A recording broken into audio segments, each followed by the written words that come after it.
Hello दोस्तों, तो आज हम देखने वाले हैं episode 16 of time to fall in love, जिसके शुरुआत में सुयन एंड गुशी चैंग दोनों बहुत ही खुश होते हैं और साथ खाना खा रहे होते हैं। वो दोनों घर से बाहर होते हैं और एंजॉय कर रहे होते हैं। ऑल्सो उनके साथ सीटू और लुएनन भी होते हैं। तो सीटू और गुशी चैंग दोनों गेम खेलते हैं जिसमें गुशी चैंग जीत जाता है। तो सुयन बहुत ही खुश होती है और एज अ गिफ्ट उसे वो तो सीटू लुएनन से बोलता है कि मुझे भी ये चाहिए। तो लुएनन बोलती है कि सबके सामने नहीं, मैं ये सब नहीं कर सकती, और वो थोड़ी नर्वस फील करती है। सी चैंग और सुयन दोनों बीच पर होते हैं। वो दोनों एंजॉय कर रहे होते हैं। सी चैंग सुयन की फोटो क्लिक करता है और वो दोनों बहुत खुश होते हैं एक दूसरे के साथ। फिर तब वो दोनों घर जा रहे होते हैं। तो सुयन बोलती है कि सी चैंग कहीं दादी मुझसे नाराज तो नहीं होगी कि मैं घर छोड़कर चली गई थी। जिस पर सी चैंग बोलता है कि तुम परेशान मत हो, मैं हूं ना तुम्हारे साथ, तुम चलो। फिर तब वो दोनों साथ जाते हैं। तो दादी उनसे नाराज होती है और बोलती है कि तुम दोनों को तो मेरी कोई परवाह ही नहीं है। तुम्हारा तब मन करता है तब तुम घर आते हो, फिर तब तुम्हारा मन करता है तब तुम घर छोड़कर चले जाते हो। तुम ना ही मुझसे प्यार करते हो और ना ही तुम मेरे साथ रहना पसंद करते हो। जिस पर सी चैंग बोलता है कि दादी ऐसा कुछ भी नहीं है और उससे सॉरी बोलता है। ऑल्सो सुयन भी दादी से सॉरी बोलती है। फिर वो दोनों कहते हैं कि दादी आज से हम हमेशा साथ रहेंगे और आप हमें माफ कर दो ना प्लीज। तो दादी आंटी मे की तरफ आंख मारती है, मतलब वो ड्रामा कर रही नाराज होने का, और उनसे बोलती है कि चलो ठीक है, तुम मुझसे इतनी सॉरी बोल रहे हो तो मैं तुम्हें माफ कर देती हूँ, लेकिन तुम्हारी एक सजा है, तुम दोनों को एक साथ रूम में रहना होगा। और ये कह के वो हंस के वहाँ से चली जाती है। तो सी चैंग और सुयन भी हंसने लग जाते हैं। फिर तब सी चैंग अपना काम कर रहा होता है। तो वो सुयन से बोलता है कि इस बार तो मुझे बर्थडे पर कुछ नहीं मिला, लेकिन अगली बार मुझे बर्थडे पर कुछ अच्छा सा गिफ्ट चाहिए। जिस पर सुयन बोलती है कि तुमने ही वो बर्थडे का केक गिराया था, मैंने नहीं, तुम्हारी वजह से ही लड़ाई हुई थी और मैं घर छोड़ कर गई थी। जिस पर सी चैंग बोलता है कि चलो ठीक है, मैंने मान लिया, मेरी गलती है। फिर सुयन बोलती है कि मुझे कुछ काम है, मैं अपने बेडरूम में जा रही हूँ, और वो वहाँ से चली जाती है। फिर तब वो अपने बेडरूम में होती है। तो वो मॉम और जिनसी के बारे में सोचती है कि मॉम और जिनसी जल्दी ही आने वाले हैं। अगर सी चैंग को जिनसी के बारे में पता चल गया तो क्या वो मुझसे ऐसे ही बिहेव करेगा और मुझे लाइक करेगा, या फिर वो मुझे भूल जाएगा। और इन्हीं सभी बातों के बारे में वो परेशान हो रही होती है। उसी साइड हम देखते हैं फूबोया को, जो कि ड्रिंक कर रहा होता है और सुयन और गुशी चैंग के बारे में सोच रहा होता है। तब सुयन और सी चैंग बारिश में दोनों साथ थे। तब ऑल्सो वो नैनगुन के बारे में भी सोचता है। तब नैनगुन रो रही थी और बोल रही थी कि ये घड़ी मेरे पास सी चैंग की आखिरी निशानी है। तो फूबोया को गुस्सा आ गया और उसने कहा कि ये घड़ी तुमसे सी चैंग ने नहीं दी है, और उसे फेंकने की कोशिश ही की थी। तो नैनगुन ने उसे रोक लिया और बहुत बुरे तरीके से रोने लग गई और बोली कि फूबोया प्लीज तुम ऐसा मत करो, ये मेरे पास आखिरी निशानी है। और हाँ, उसने ये भी बताया कि तब वो एब्रोड गई थी तो उसने दादी से ही पैसे लिए थे। फिर फूबोया ने उसे वो घड़ी रिटर्न कर दी। तो फूबोया इन सभी बातों के बारे में सोचकर बहुत ही परेशान होता है और ड्रिंक कर रहा होता है। नेक्स्ट डे हम देखते हैं मीटिंग हो रही होती है जिसमें सभी के डिजाइन्स दिखाए जाते हैं। देन सीटू बताता है कि हम हुआयन कंपनी को न्यू डिजाइन्स देने की सोच रहे हैं, जिसके डिजाइन्स को ज्यादा वोट मिलेगी वो ही अगला इंचार्ज होगा और सभी को प्रोफेशनली वोट करनी है। तो वहाँ पर दो लड़कियां बोलती है कि हम तो मिस नैनगुन को ही वोट करेंगे क्योंकि उनके डिजाइन्स काफी अच्छे होते हैं। जिस पर मिकी बोलती है कि क्या तुमने सुना नहीं सीटू ने क्या कहा है, हमें प्रोफेशनली वोट करना है। फिर सभी वोट करने लग जाते हैं। तो सी चैंग बोलता है कि मुझे कुछ काम है, तुम सभी वोटिंग करो।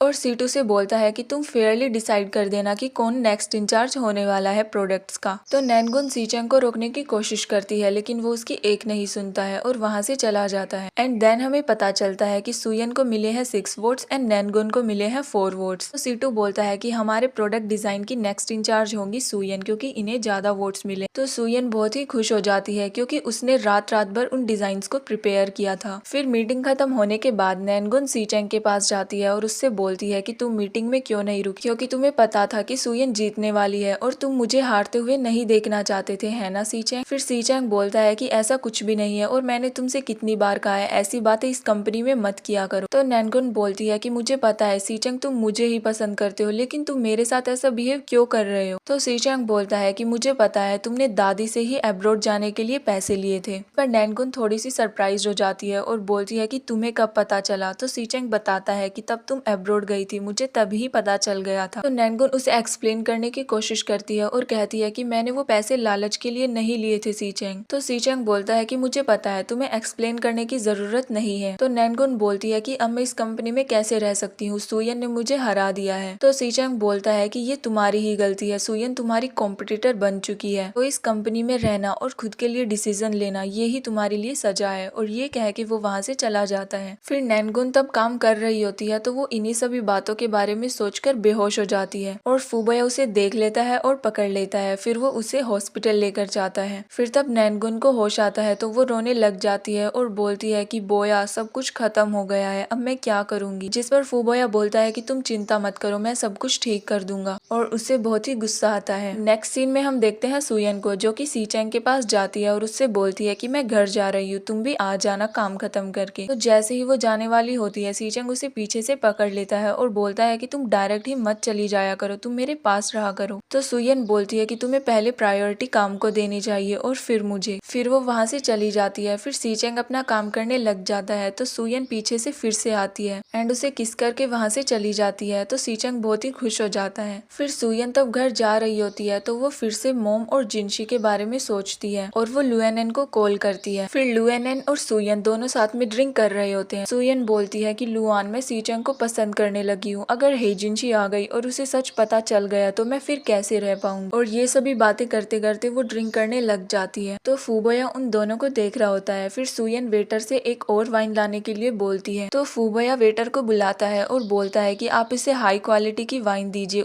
उसका बिल मैं पे करूंगा। तो सुयन पूरे ग्लास को पी जाती है और उसे बिल्कुल होश नहीं होता है बिकॉज उसे बिल्कुल चढ़ चुकी थी। फिर लुआन के पास कोई आता है और बोलता है कि आपका फ्रेंड बाहर वेट कर रहा है। तो लुआन सुयन से बोलती है कि सुयन मैं अभी आई, तुम यही रहना, और ये कह के वो बाहर चली जाती है। तो फूबोया सुयन के पास जाता है और बोलता है कि सुयन चलो मैं तुम्हें घर छोड़ दूं, लेकिन सुयन को बिल्कुल होश नहीं था। तो फूबोया उसे उठाता है और तभी उसकी कोई फोटो क्लिक कर लेता है, मतलब वो फूबोया ने ही क्लिक कराई थी और वो ये सब जानबूझकर कर रहा था। फिर फोटो क्लिक होने के बाद वो सुयन को वहीं पर छोड़ के वहां से चला जाता है एंड देन वहां पर लुआन आती है बट उसे कुछ भी नहीं पता था कि फूबोया ने सुयन के साथ फोटो क्लिक कराई। नेक्स्ट सीन में हम देखते हैं सीटू और सीचेंग को जो कि मीटिंग कर रहे होते हैं। तभी सीटू के पास लुआन का कॉल आता है और वो उसे बताती है कि सुयन को चढ़ चुकी है। तो ये सुनकर सीचेंग शॉक्ड हो जाता है। उसी साइड हम देखते हैं फूबोया को जो कि कार में होता है और बहुत ही परेशान होता है बिकॉज सुयन उसकी फ्रेंड है और वो उसके साथ कुछ भी ऐसा नहीं करना चाहता जिससे कि उसे प्रॉब्लम फेस करनी पड़े। देन सीचेंग आता है सुयन के पास और उसे कार में लेकर जाता है। फिर तब वो घर पहुंच जाते हैं तो सीचेंग उसे कार से उठाने ही वाला होता है। तो सुयन पूछती है कि सीचेंग क्या तुम मुझे पसंद करते हो। तो सीचेंग बोलता है कि ये कौन सा टाइम है ये पूछने का। तो सुयन बोलती है कि बताओ ना, मुझे फिर से सुनना है। तो सीचेंग बोलता है कि मैं ये तुम्हें पहले भी बता चुका हूँ। सुयन उससे बोलती है कि सीचेंग मेरे पास एक सीक्रेट है तुम्हें बताने के लिए। वो उसे हेजिनशी के बारे में बताने ही वाली होती है, आंटी मे उन्हें बुला लेती है। तो सीचेंग बोलता है कि तुम फिर कभी बताना, चलो अभी घर चले। एंड देन वो उसके लिए खाना बना रहा होता है। तो सुयन उसकी शर्ट पहनकर उसके पास जाती है। तो सीचेंग बोलता है कि तुमने ये क्या पहना है। तो वो बोलती है कि मैंने सुना है डेटिंग के अंदर सबसे इम्पोर्टेंट चीज होती है कि अपने बॉयफ्रेंड की शर्ट पहनना, इसीलिए मैंने तुम्हारी शर्ट पहन ली। फिर वो उसे शेल्फ पर बैठाता है। तो सुयन उससे फिर से पूछती है कि क्या तुम मुझे पसंद करते हो। तो फाइनली सीचेंग बोल ही देता है कि आई लाइक यू, तुम्हें यही सुनना था ना। तो सुयन बोलती है कि आई लाइक यू टू। फिर वो दोनों बहुत ही खुश हो जाते हैं और तब वो दोनों साथ होते हैं। तो दादी और आंटी मे उन्हें देख लेती है। तो दादी उन्हें साथ देखकर बहुत खुश हो जाती है और आंटी मे से बोलती है कि चलो यहाँ से चले, इन्हें अकेला छोड़ देते हैं। तो आंटी मे और दादी दोनों वहाँ से चली जाती है। Also tell me in the comment section कि आप इसके बाद कौन सा ड्रामा देखना पसंद करोगे। फिर खाना बनने के बाद वो दोनों हैप्पीली खाना खाने लग जाते हैं और इसी के साथ हमारे एपिसोड की एंडिंग होती है।